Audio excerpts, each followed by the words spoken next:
Assalamualaikum warahmatullahi wabarakatuh. Bismillah, alhamdulillah, salatu wassalamu ala rasulillah Sayyidina Maulana Muhammadin Abdillah. La hawla wa la quwata illa billah. Para pendengar setia Radio dan juga para pemirsa MAJT TV dimanapun Anda berada, alhamdulillah segala puji senantiasa selalu kita panjatkan kehadirat Allah Subhanahu wa taala. Segala limpah nikmat karunia yang diberikan Allah kepada kita semuanya, sehingga pada kesempatan sore yang berbahagia ini kita dapat berjumpa dalam acara kajian sore kaum muslim di 107,9 FM dan juga MAJT TV. Salawat dan salam kita curahkan ke junjungan besar kita Nabi Agung Muhammad SAW. Kita selalu nantikan syafaatnya kelak di hari yaumul qiyamah. Baik para pendengar dan juga pemirsa dimanapun Anda berada, pada kesempatan sore yang berbahagia ini sudah di narasumber kita bersama Kiai Haji Khairul Amin Sarjana Kamal Hafid. Kita sapa, assalamualaikum Kiai. Waalaikumsalam warahmatullahi wabarakatuh. Kabarnya baik ya? Alhamdulillah, kabar baik, sehat, semangat insyaallah. Semangat ya. Untuk Anda semuanya yang sakit, semoga diangkat penyakit Anda semuanya. Amin amin ya rabbal alamin. Oke, dengan tema adab masuk keluar masjid nih Kiai, seperti apa? Apakah ada tuntunannya? Dan nanti bagi Anda semuanya yang bertanya di 0821336700 atau di 0246746352. Waktu kita bersedia. Assalamualaikum warahmatullahi wabarakatuh. Waalaikumsalam. Bismillahirrahmanirrahim. Alhamdulillahirabbil alamin wa bihi nasta'inu ala umuri dunya waddin. Wassalatu wassalamu ala asyrafil anbiya'i wal mursalin imamil muttaqin sayyidil ghurril muhajjalin wa ala alihi wa ashabihil mujahidin at-tahirin. Subhanaka la ilma lana illa ma 'allamtana innaka antal alimul hakim. Rabbi shrah li sadri wa yassir li amri wahlul 'uqdatam min lisani yafqahu qawli. Amin amma ba'd. Kaum muslimin muslimat yang dimuliakan oleh Allah, terutama pecinta Radio Dais, MAJT TV dan juga Radio Gaul serta saudara-saudara kita di grup WA yaitu Modis, Monitor Dais, dan semua yang mendengarkan kajian kita pada saat ini. Semoga semuanya diberikan kelancaran oleh Allah Subhanahu wa taala dalam segala hal dan usahanya.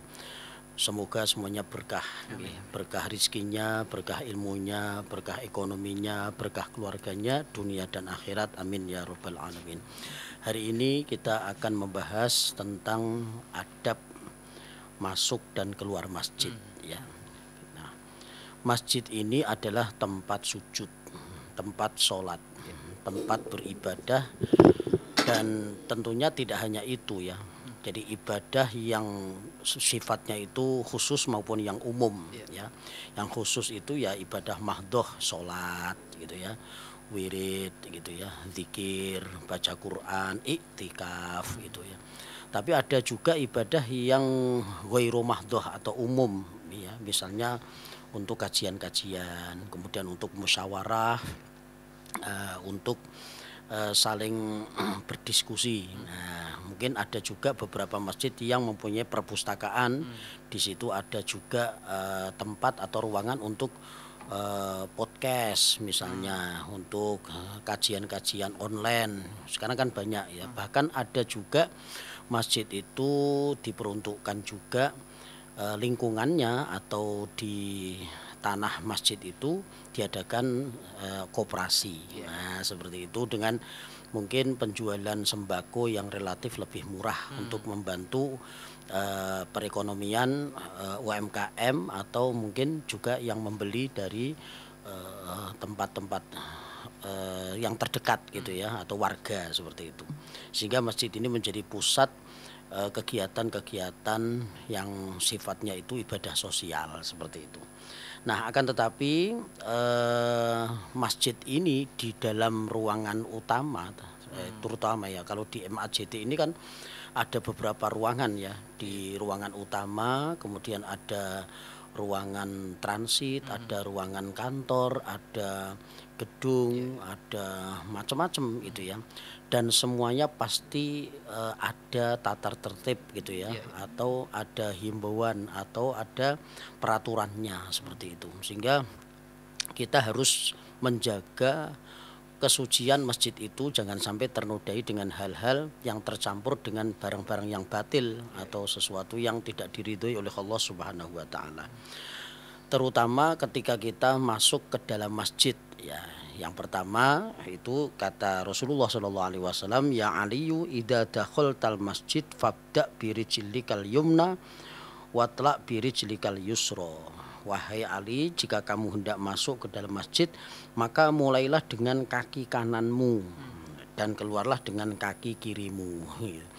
Jadi kaki yang kanan, tangan kanan, serba yang kanan itu adalah simbol kebaikan. Sehingga apa-apa kita memakai tangan kanan, termasuk makan pakai tangan kanan, minum pakai tangan kanan, berpakaian, memasukkan lengan baju dari tangan kita itu juga tangan kanan, bersalaman tangan kanan, terima gaji tangan kanan. Masyarakat kalau terima honor itu ya tangan kanan, terima THR juga tangan kanan. Pokoknya yang baik-baik itu ada di sebelah yumna, yaitu kanan ya. Maka disebut ashabul yamin itu karena golongan orang-orang yang berada di sebelah kanan itu simbol kebaikan, yaitu surganya Allah Subhanahu wa taala. Nah, tapi kalau yusro itu ya, tangan kiri gitu ya. Shimal gitu ya, shimal atau yusro itu sebelah kiri itu adalah simbol yang tidak baik gitu ya. Misalnya kita cuci setelah kita di kamar mandi itu juga pakai tangan kiri. Kemudian apa-apa pakai tangan kiri itu simbol. Makan pakai tangan kiri itu yang jingkrak-jingkrak itu setan. Karena setan itu makan pakai tangan kiri, minum pakai tangan kiri, apa-apa pakai tangan kiri. Nah, lalu bagaimana dengan kita misalnya sedang darurat, tangan kita sedang sakit, ya itu lain lagi. Kalau tangan kita sedang sakit, maka tangan kiri itu diniatkan sebagai pengganti tangan kanan, bukan meniatkan diri karena memakai tangan kiri. Misalnya orang yang kede gimana? Orang yang kede itu kalau hanya salaman saja kan tidak mengganggu. Nah, kecuali misalnya nulis, ya Mas Arka nulis kebetulan ini normal posisi seperti orang lain, yaitu tangan kanan. Tapi bagi orang yang kede itu bahasa Indonesianya apa itu kede? Itu pakai tangan kiri, ya sudah enggak apa-apa. Kalau memang ternyata tangan kanan tidak bisa untuk nulis. Orang itu kalau tenis meja, kemudian pakai tenis lapangan, kemudian badminton itu kadang-kadang juga ada yang kede gitu ya. Karena memang dia itu ngide, kebiasaannya seperti itu. Nah, itu tidak maido karena darurat seperti itu. Tapi ketika sholat ya asyhadu alla ilaha illallah pakai tangan kanan kalau ketika menunjuk gitu ya. Ketika acungkan telunjuk asyhadu alla ilaha illallah tentunya tetap pakai tangan kanan, karena tangan kanan walaupun kede itu tetap tidak mengganggu. Ya, kecuali kalau dalam urusan olahraga atau mungkin nulis dan sebagainya. Nah, karena simbol kebaikan itu ada di sebelah kanan, maka masuk ke dalam masjid itu dianjurkan untuk memakai atau mendahulukan kaki yang kanan terlebih dahulu. Apa kalau pakai kaki kiri kemudian dosa? Tidak, cuman tidak mengikuti sunnah Nabi. Kalau masuk dalam masjid pakai kaki kanan itu berarti berpahala. Kalau pakai kaki kiri berarti ya enggak punya manfaat apa-apa, atau dia tidak akan mendapatkan pahala kesunahan. Kemudian adab ini hanya adab gitu ya. Keluar pakai kaki kiri, dan tidak hanya itu, ketika masuk ke dalam masjid kita diperintahkan untuk berdoa ya. Allahumma ftahli abwaba rahmatik. Nanti kalau keluar Allahumma ftahli sama, tapi di belakangnya Allahumma ftahli abwaba fadlik. Jadi masuknya itu rahmatik, pulangnya fadlik, seperti itu. Nah, ini adalah menunjukkan bahwa umat Islam itu ketika melakukan kegiatan apa saja itu memang sangat-sangat dianjurkan untuk selalu nggembol kalimat Gusti Allah gitu ya. Ketika mau keluar rumah kita disunahkan untuk bismillahi tawakkaltu 'alallah la haula wala quwata illa billah. Kemudian ketika kita akan makan kita berdoa Allahumma barik lana fi ma razaqtana wa qina adzabannar.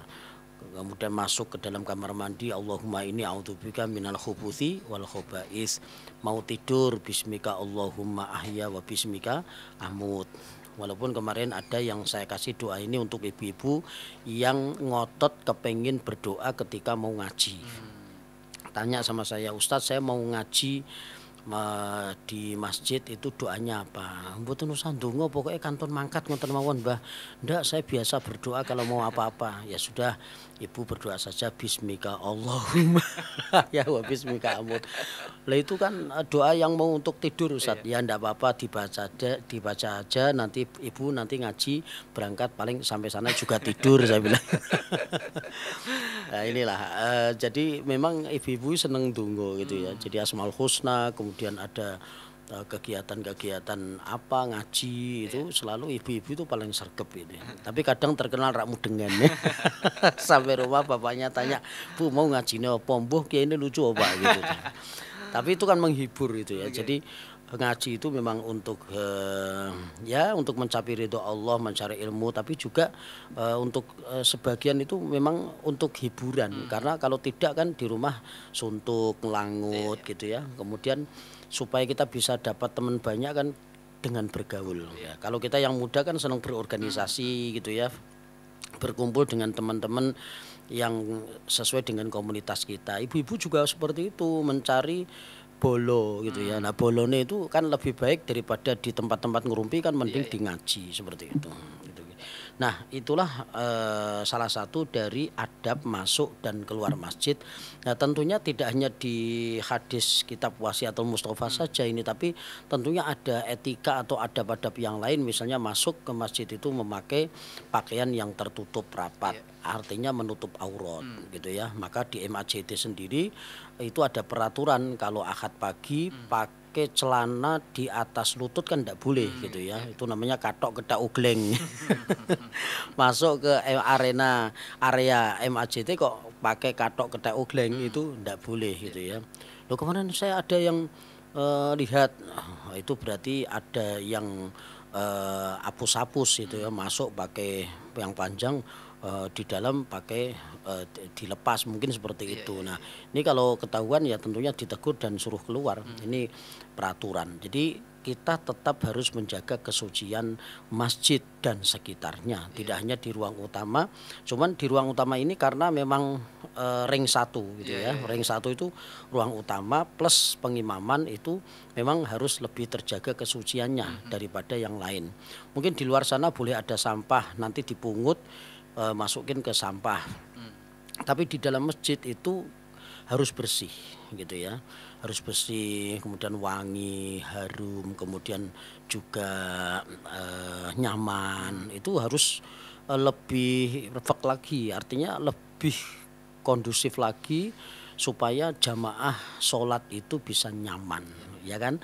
Maka di dalam ruang utama biasanya ada AC portable atau AC yang ada di dinding atau kipas atau karpet yang Iya. tebel gitu ya, pembatas, kemudian, tempat ngaji, ada Qur'annya, kemudian sound system yang memadai, kemudian juga ada sedikit kaligrafi untuk hiasan. Di situ juga, ada sajadah yang utama, kemudian ada mimbar, ada tongkat, ada kebutuhan-kebutuhan yang lain yang tentunya di dalam masjid ini memang, lebih protektif ya, peraturannya karena Iya. itu adalah tempat utama yang paling suci di masjid adalah di ruang utamanya. Seperti itu Mas Reza. Baik, oke, luar biasa. Yang pertama yang mau Arga tanyakan, tadi disampaikan bahwasanya masjid itu, tempatnya orang banyak ya. Di Mhm. antaranya ada tadi ada, koperasi Iya. untuk diskusi dan sebagainya. Mhm. Bagaimana pendapat Kiai ketika ada masjid dikunci? Oh iya. Mohon penjelasannya. Bener, jadi kita seringkali mendapati masjid itu ketika ada orang yang mau iktikaf Iya, iya. atau orang sholat yang telat atau Mhm. musafir itu terkunci Iya, gitu iya. ya, memang sengaja dikunci gitu ya.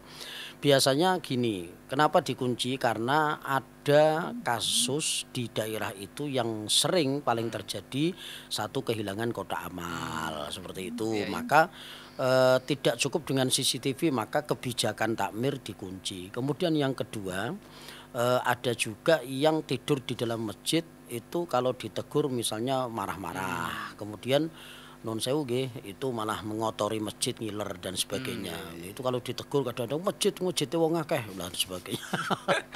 Itu ada orang bergudul seperti itu, Iya, karang iya. ya wong akeh Iya, gitu iya, ya. iya.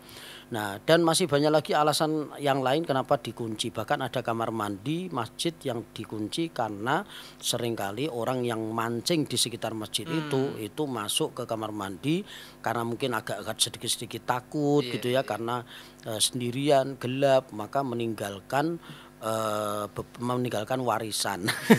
Tidak mau guyur dia. Nah, itu pernah itu ya, kasus-kasus seperti itu Iya, banyak iya. yang masuk ke tempat saya, ke telinga saya, Mhm. sehingga mungkin kebijakan seperti itu diambil karena sudah menjadi apa ya, kayak teguran ya Iya, untuk iya. para pelaku Mhm. atau pembelajaran hukuman untuk para pelaku. Nah, tapi memang ada sisi negatifnya. Mhm. Akhirnya orang yang mau Iya, iya. melakukan kebaikan, iktikaf atau baca Quran Iya, atau iya. mau sholat tahajud di malam hari, belum waktunya masuk subuh misalnya, Mmm. terus kemudian masih dikunci, itu kan akhirnya terjadi hal-hal yang memang merugikan umat Islam sendiri. Iya, iya. Solusinya bagaimana? Nah, semua harus ada solusi Iya, iya. gitu ya. Yang pertama dikasih marbot gitu Mmm. ya, kasih marbot sebagai penjaga. Kalau masjidnya besar ya kasih kasih penjaga yang Iya. memang 24 jam yang ada di situ, Mhm. dia bertempat tinggal di situ, bisa Iya, iya. gantian 2 orang kalau memang duitnya ada gitu ya. Karena semua itu memang butuh namanya anggaran Iya, kan iya. seperti itu. Nah, kalau memang masjidnya itu kecil di kampung ya setidaknya orang terdekat Mhm. rumahnya yang dekat masjid itu juga ikut memantau. Iya, iya. Kemudian juga bisa ditempel himbauan-himbauan yang keras. Mhm. Misalnya kasih tanda pentung gitu ya, Iya. mohon kalau masuk kamar mandi atau buang hajat diguyur, Mhm. atau jangan tidur di ruang utama masjid gitu Mhm. ya. Atau kemudian ditulisi hadhir ruhbah minal masjid, misalnya serambi ini adalah bagian daripada masjid, Mhm. atau jaga kesucian masjid, atau apalah itu Iya. usaha-usaha yang lain. Sehingga kalau toh dikunci itu saya kira hanya beberapa hari saja kemudian dibuka lagi Mhm. saja. Karena yang dikunci itu adalah untuk teguran, Iya. untuk pembelajaran bagi yang pelaku gitu ya. Mhm. Tapi setelah itu kenapa dibuka lagi ya? Orang biar sadar, Iya. oh ternyata memang kemarin saya melakukan seperti itu ternyata terkonang. Mmm. Akhirnya saya ini ditegur. Kalau memang sadar kan dia tidak Iya, akan iya. mengulangi kembali. Mhm. Kemudian juga masjid ini jangan terlalu gelap Mas Arka. Mmm. Ya misalnya di kamar Iya, mandi iya, iya. itu dimatiin tidak apa-apa, tapi sekitar situ jangan dimatiin. Sehingga orang yang memang butuh, kadang-kadang Iya, iya. juga orang musafir itu bukan musafir yang sebenarnya sampai perjalanan 85 kilo, Kilo, iya, bukan. iya. Orang jalan, orang di posisi sedang perjalanan Mhm. itu dia butuh memang untuk hajat, Iya. SPBU jauh misalnya. Mhm. Maka tolong ini kamar mandi jangan dikunci, Iya. cuman dikasih peringatan saja, Mhm. stiker atau apa, supaya orang itu mengerti bahwa kewajibannya itu ketika kita memakai sesuatu itu harus bagaimana. Iya, iya. Kemudian juga harus disediakan juga fasilitas Mmm. ya di dalam kamar mandi, misalnya ada sikat, Iya, ada iya. gayung, Mhm. ada ember, dan airnya jangan sampai iprat-iprit. Akibat iprat-iprit itu Iya, terus iya. akhirnya wong ora sabar lunga geblas gitu loh. Jadi kita juga harus Iya, iya. introspeksi, Mhm. muhasabah apa yang sebetulnya kurang di masjid kita, kenapa orang sampai seperti itu melakukan hal itu. Tapi kalau kita sudah memberikan yang terbaik untuk Mhm. masyarakat ini, maka mereka pasti akan mengerti gitu Iya, ya. iya. Seperti masjid yang terlalu gelap tadi kasih lampu Mhm. misalnya. Orang mau kamar mandi juga dia tidak begitu takut, Iya. kemerungsung dan sebagainya. Apalagi kadang atasnya itu ada kerendone. Dia takut Iya, lari ke iya, iya. birit-birit itu ya. Saya pernah mengadakan investigasi ya tentang itu. Kenapa ada orang yang melakukan hal tidak terpuji seperti Iya, iya, itu. iya. Terus saya petani satu-satu. Mmm. Ternyata salah satunya adalah karena kamar mandinya atasnya itu ada kerendone. Iya. Ketika dia masuk kamar mandi, selesai buang hajat belum sempat guyur, Mmm. dia ngelirik atas, wah kerendone gitu ya. Apalagi ada tikusnya ya. Ya iya, wah gludak jebul tikus, ngertine ana mayite itu Iya. ya, balik meneh mayite dan sebagainya. Ini adalah bagian daripada ya cara Mhm. untuk mengatasi masalah Iya, seperti itu. iya. Baik, ya, ya, Mhm, ingin bertanya lagi nih, wah sangat iya, menarik sekali sebetulnya ya. Jadi mengenai, apa namanya, ketika orang itu sudah memulai masuk di serambi masjid, Ya. ataupun mau di ruang utama masjid. Batasan ketika orang berdoa itu sebetulnya itu di serambi atau mau memasuki pintu masjid, Kiai? Batasan orang Berdoa. Iya. Oh ya. Jadi berdoa ini kan tergantung berdoa pada saat apa. Iya. Kalau mau i'tikaf ya berarti di lingkungan atau ruangan yang memang di situ itu masjid, misalnya ruang utama gitu ya.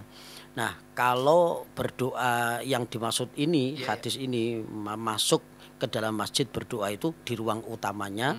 Jadi kalau di MAJT sini bukan di pintu gerbang sana gitu ya, tapi ketika masuk di ruang utama, ketika naik tangga kemudian masuk ruang utama, Allahumma ftahli abwaaba rahmatik. Masuk kaki kanan, kemudian Allahumma ftahli abwaaba fadlik, ketika kita keluar kemudian pakai kaki kiri. Nah, seperti itu. Jadi di ruang utamanya.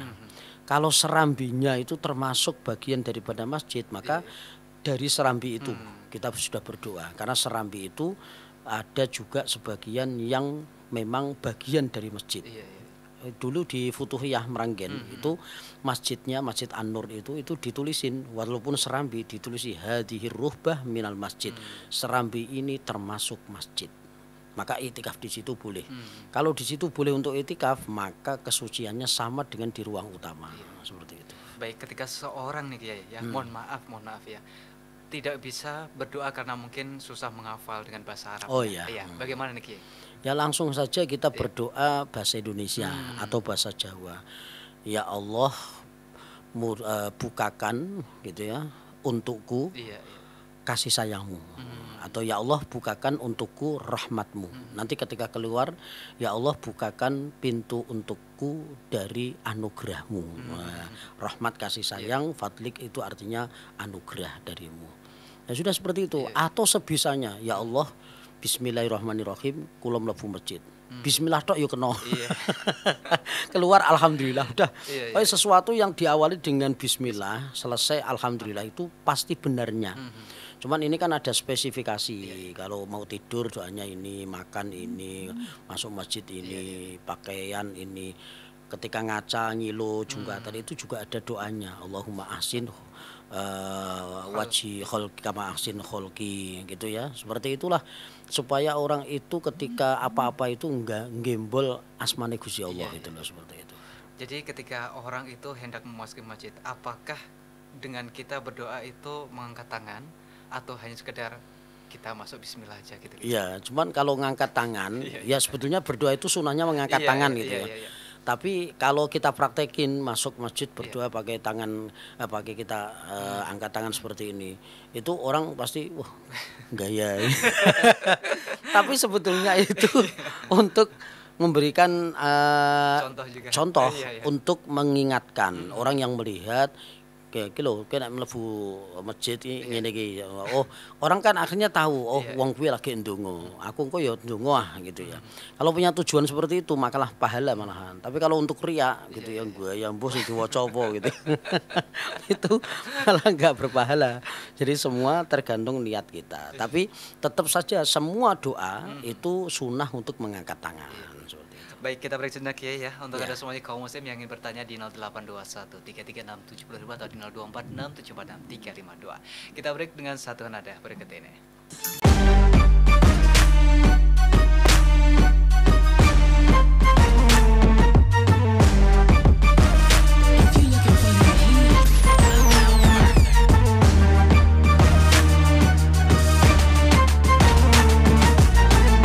Dipancarkan dari Menara Al-Husna. Dipancarkan langsung dari Menara Al-Husna. Menjelaskan dari Menara Al-Husna. Kawasan Masjid Agung Jawa Tengah 107,9 FM. 107,9 Radio Dakwah Islam terdepan dalam dakwah dan nada. Radio Dakwah Islam atau yang kerap disingkat Radio Dais telah mengudara sejak 23 September 2006. Radio berfrekuensi 107,90 MHz yang bertempat di lantai 1 Menara Al-Husna kawasan Masjid Agung Jawa Tengah merupakan radio yang bukan hanya menampilkan dakwah syiar agama Islam, tapi ternyata yang lain adalah Dais menyajikan acara hiburan, pendidikan, dan informasi dengan format Islami. Saatnya disapa dulu ya, udah gabung via SMS-nya. Berjumpa kembali bersama saya Conan di dalam acara Uswa. Kita akan membahas segala sesuatu yang berkaitan dengan tanaman kaum muslim. Masih dalam acara Salam Pagi. Kaum muslim, sesaat lagi kita akan bergabung dengan Masjid Agung Jawa Tengah untuk menantikan azan sholat zuhur. Senang sekali Kak Fajar pagi hari ini bisa menemani adik-adik semua dalam acara siaran anak RA. Selain itu, Dais mempunyai keunggulan untuk memikat hati para pendengar dan berbeda dari radio lainnya, yaitu adanya segmen dialog interaktif mengenai syiar agama Islam yang sangat dibutuhkan setiap masyarakat. Radio Dais menjangkau daerah Semarang, Demak, Kendal, dan sekitarnya. Bagi pendengar yang berada di luar kota, tidak perlu takut ketinggalan berita. Kini, Anda bisa download aplikasi Dais Play yang telah tersedia di Play Store smartphone Anda.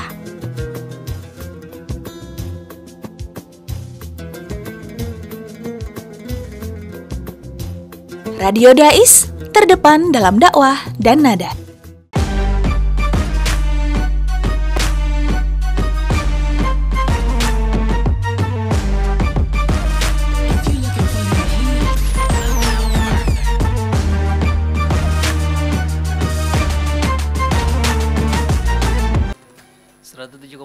FM Radio Dais, Radio Dakwah Islam terdepan dalam dakwah dan nada. Para pendengar dan juga pemirsa dimanapun Anda berada, kita buka untuk Anda semua yang bertanya di 0821333670.000 atau di 0246464352. Baik, kalian sudah bergabung, Kiai. Assalamualaikum, Kiai. Waalaikumsalam warahmatullahi wabarakatuh. Mbak Yuliastuti mau bertanya nih, ketika seorang itu jari di tangan kanan hilang semua, bagaimana cara untuk sholat saat tahiyat awal dan tahiyat akhir? Terima kasih. Baik, ya ini kan masuk kategori darurat lagi ya. Jadi ad-daruratu tibihul mahdurat. Jadi kalau ada orang yang jarinya nun sewu hilang satu atau bahkan semuanya, itu berarti kan tangannya yang diginiin. Jadi tangannya agak dimajuin gitu aja. Ya udah, itu aja termasuk bagian pengganti dari jari. Kita angkat nih, Kiai. Ya. Assalamualaikum. Waalaikumsalam, Bapak. Mau matur ini dari Mas Reza. Mas Reza, monggo silakan. Iya, mau tanya di Semarang. Nggih. Itu pernah di kajian di masjid saya dekat rumah saya itu kiainya kan habis itu ngerokok, Pak. Dulu pernah saya ikut seminar larangan merokok di masjid atau musola di Gedung Esan Semarang. Saya tanya, Pak, penjenengan kok semuanya ini pada ngerokok ngelembus gitu loh, banyak, ada sekitar 5 orang. Nah, jawabnya gini, loh ini kan di Serambi, tidak di ruang utama. Tadi Bapak Kiai ngendikan di foto Kiai, katanya Serambi dalam itu termasuk area masjid. Apa melegalkan itu? Dia tetap merokok terus, Pak, pakai jim sasu sama ngopi-ngopi. Hampir setiap rapat gitu. Gimana pendapat Bapak? Jenun sewu nggih. Assalamualaikum. Waalaikumsalam warahmatullahi wabarakatuh. Assalamualaikum warahmatullahi wabarakatuh. Baik, memang kalau serambinya itu termasuk bagian dari masjid, maka harus di luar ya, karena merokok di dalam ruang utama jelas setidaknya saru itu, saru itu syarru itu elek gitu ya. Saya juga merokok, tapi ketika ada peraturan dari masjid setempat kalau memang tidak boleh ya kita memang harus di luar gitu ya, jangan ngotot gitu ya. Kemudian memang untuk takmir ini sebaiknya untuk serambi kalau memang ruang utamanya itu masih lebar, masih terjangkau berapa ratus orang gitu ya, artinya besar ruangannya, maka kalau bisa serambi-serambi ini jangan diniatkan atau disematkan menjadi masjid ya, karena kita itu menjagani orang-orang yang memang di situ ada kegiatan-kegiatan yang memang pantasnya ada di serambi, bukan di ruang utama. Misalnya begini, pada saat kemarin ada banjir misalnya di Dempel gitu ya, itu misalnya masjid masih bisa digunain, maka orang itu arisan atau jumpa warga itu menjadikan serambi masjid itu untuk sebagai pengganti gitu ya, artinya ketempatan si A si B tapi tempatnya di serambi masjid ya boleh saja, tapi namanya juga orang kampung itu kan agamanya macam-macam. Nah, ketika kita mempunyai tempat misalnya serambi atau teras, serambi, ruang utama, itu harus ada 3 itu ya. Diusahakan kalau tidak ada ya kan ada yang nggak punya parkir gitu ya. Ada ruang parkir, kemudian teras, serambi, dan ruang utama. Kalau bisa yang steril benar-benar terjaga itu ya yang ruang utama itu. Nah, adapun di ruang yang di luar masjid, kalau bisa memang jangan diniatkan untuk masjid. Kenapa? Karena jaga nih orang itu macam-macam kerja bakti di situ ya, mau Ramadan, mau Idul Adha, itu pasti rokokan gitu ya. Nah, rokokan itu ya di sekitar kadang kan di serambi juga di pelataran gitu ya. Jadi untuk menjagani seperti itu ya jangan diniatkan di serambi itu masjid. Tapi kalau ternyata memang sudah disematkan menjadi masjid, ya berarti kita yang mengalah. Kalau mau rokokan ya di luar seperti itu. Nah, jadi kita harus sama-sama bisa memahami. Kalau memang kita menjadi orang yang bijak itu ya, sebagai pemakai atau sebagai pengurus itu sama-sama harus bisa menjaga. Sing pengurus ya aja patek saklek banget, yang pemakai atau orang yang datang itu juga harus ngerti peraturan. Pokoknya peraturan itu dibikin sama-sama enaknya ya, karena memang masjid ini milik orang banyak, tapi di situ ada yang mengurusi. Maka takmir itu amr pakai ain gitu ya, itu orang yang memakmurkan. Kita innama ya'muru masajidallahi man amana billahi wal yaumil akhir. Sehingga kalau sudah ada peraturan seperti itu, saya memang pernah di Palebon itu ya, tidak saya sebutkan masjidnya, itu bahkan tidak hanya di ruang utama dan serambi, di pelatarannya itu memang area no smoking. Ya, jadi tulisannya gede banget. Maka ketika saya tidak melihat, padahal saya sebagai penceramah pada saat itu, ada UMKM di situ, tapi memang ditulisi area bebas rokok atau ini area bebas rokok itu bukan bebas merokok loh ya, bebas dari rokok, tidak boleh rokok di situ, no smoking. Maka saya juga berhenti karena ditegur, ya sudah saya ngikut aja karena memang peraturannya seperti itu. Walaupun sebagai penceramah kita di situ tamu gitu ya, ngikuti peraturannya. Tadi saya di Pemkot Masjid Al-Kusuf menjadi khotib. Ketika saya parkir bukan pada tempatnya, saya ditegur. Saya ikut aja. Apa terus mentang-mentang aku khotib loh. Lah itu Kementerian Perhubungan yang tadi DLAJ gitu ya, pakaiannya pakaian DLAJ. Itu kan ya apa urusannya? Ini pokoknya peraturan gitu. Nah, daripada geger, saya ngerti ini aku tegur misalnya, Pak saya khotib loh Pak, ini mesti tetap dowo gitu ya. Akhirnya saya ngikuti aja peraturannya. Itu kan cari aman saja gitu, asal masih pada enaknya gitu. Tapi nek kaduan banget itu baru kita nembung, Pak saya itu khotib, mohon bisa disediakan parkir misalnya seperti itu. Atau di mall itu saya juga sering ke mall, ternyata tukang parkirnya, juru parkirnya tidak dikasih tahu bahwa nanti pagi ini akan ada kajian, nanti ada mubalik masuk, nanti tolong disediakan parkir khusus ini karena kan belum rame, belum ada yang pengunjung masuk gitu ya. Kadang-kadang belum dikasih tahu sehingga gegeran sih. Nah, itu kita harus bijak gitu ya. Kita berada di ruang lingkup orang lain yang peraturannya pasti berbeda gitu ya. Dan kita sebagai perokok misalnya, kalau memang peraturannya seperti ya sudah kita cari tempat yang lain seperti itu. Kalau memang tidak berkenan ya sudah pulang gitu aja. Pokoknya ngalah wae gitu ya. Jadi di mana kita di situ bukan area kita, pasti peraturannya itu yang membuat adalah yang punya area. Seperti itu, ojo terus ngotot gitu ya. Ya seperti itu, cuman ya jangan sampai menimbulkan perpecahan antara perokok yang sama yang bukan perokok. Baik, ada dari Mbak Yanti nih Pak Kiai. Assalamualaikum Pak Kiai. Waalaikumsalam. Ketika suami ya ke masjid atau ke musola membawa anak, ini adab kita bagaimana? Saya pernah mendengar itu lebih baik ramai di masjid atau musola daripada khusyuk di gereja. Oh. Ya itu pasti karena gereja itu agama lain ya. Lebih baik khusyuk di masjid daripada rame di masjid daripada khusyuk di gereja. Iya, karena agama lain itu tetap bandingannya jangan itu sebetulnya. Bandingannya itu di tempat-tempat main game misalnya, daripada itu mendingan masih rame di area masjid itu betul. Kenapa? Karena kita itu masyarakat nggak bisa dibohongi. Dulu waktu kita kecil pun juga mungkin seperti anak-anak yang sekarang masuk ke dalam masjid, mulai dari masuk ke area itu sudah gegeran sih, guyon sih, ketemu sama temen kan seneng. Apalagi zaman digital seperti itu apa namanya ono wifi di masjid itu wah rame-rame ayo main FF gitu ya, Free Fire, kemudian ada Mobile Legend dan sebagainya itu. Maka di Jogja itu ada yang model sing penting kumpul, bahkan tidur boleh gitu ya, terus pulang nanti masih ada sayur mayur dikasih sayuran, ada ngopi. Nah kalau kita nggak bisa niru yang seperti itu ya, sifatnya itu bikin anak-anak kita itu betah di masjid, tapi tetap ada yang menjaga. Misalnya orang tuanya itu harus menjaga anaknya, sudah dikasih tahu ya, harus dikasih tahu sama imamnya ketika mau sholat, mohon bapak ibu yang membawa anak supaya ditertibkan. Itu kan bisa seperti itu nanti orang tua akan risih.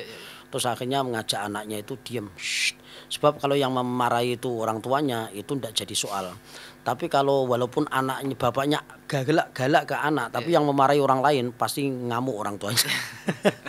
Maka sebelum diamuk sama orang lain, silahkan ditertibkan dulu oleh orang-orang tuanya sendiri. Jadi gini Mas Arga, kesimpulannya membawa anak ke masjid itu tidak masalah, asal tetap pada peraturan yang ada, jangan sampai mengganggu kekhusyuan beribadah. Jadi ya yang negur ya yang bawa, jadi orang tuanya, misal ayahnya atau ibunya, itu bagaimana supaya menjaga kesucian masjid. Anak enak sing cilik kayak pampers, terus ojo do geger bicarane dan sebagainya, itu diatur sendiri sesuai dengan cara ketika dia bisa meluluhkan anaknya. Ada yang di ngono tok anaknya nurut. Ono sing digetak-getak isih menteleng tambah. Itu juga ada. Lalu seperti itu ya monggo itu ditertibkan. Jadi yang paling penting adalah sama-sama ngerti bahwa masjid itu milik kita bersama, ya harus kita jaga bersama. Satu lagi nih Kiai, terakhir ya dari Mbak Zah. Assalamualaikum Kiai. Waalaikumsalam. Maaf mau tanya nih, di masjid kita sudah melakukan sholat tahiyat masjid, lalu kita keluar dari masjid, terus kita masuk masjid lagi, apa harus melakukan sholat tahiyat masjid lagi Kiai? Oh ya, setiap kita keluar dari masjid maka kalau memang ada tujuan yang lain, misalnya batal maka batal juga itikafnya. Kemudian ketika kita mau keluar itu tanpa ada uzur, ya kita masuk masjid niat lagi gitu ya. Tapi kalau ada darurat keluar masjid hanya karena mengambil Quran yang jatuh misalnya, atau kemudian ada menolong anak kecil yang jatuh misalnya, kemudian masuk lagi tanpa niat pun masih diperbolehkan. Jaraknya adalah durasi orang sholat 2 rakaat. Jadi kalau kita keluar dari masjid masih ada durasi kurang dari standarnya orang sholat 2 rakaat, itu masuk tanpa niat lagi, masih masuk kategori sebagai orang yang sedang tahiyatul masjid, sedang iktikaf gitu ya. Tapi kalau sholat sunnah gitu ya, sholat sunnah ya sama hukumnya ya, sholat sama. Jadi kalau mau sholat tahiyatul masjid ya sekali itu. Nanti kalau keluar sudah melepas diri ya. Kalau sudah melepas diri dari masjid, nah baru kemudian kita masuk masjid, kemudian tahiyatul masjid. Kurang gawean kalau ada orang itu masuk tahiyatul masjid ya, kemudian keluar mlebu neh. Mendingan dia sholat yang lain gitu loh. Jadi durasinya itu ya, keluar kok sampai melebihi sholat dengan durasi standarnya 2 rakaat, maka dia baru disunahkan kembali untuk sholat tahiyatul masjid. Baik, standarnya itu Mas ya. Jadi standarnya orang sholat 2 rakaat itu berapa kira-kira? 4 menit atau 5 menit gitu ya. Nah itu kemudian sholat sunnah tahiyatul masjid lagi itu sunnah lagi, standarnya itu. Baik Kiai, terima kasih banyak Kiai atas Sama-sama. bersamanya. Banyak ilmu yang bisa kita dapat kaum muslim pada kesempatan sore hari ini. Dan rekan segenap kru MNC TV pamit undur diri. Wal muwaffiq ila aqwamit thoriq. Assalamualaikum warahmatullahi wabarakatuh.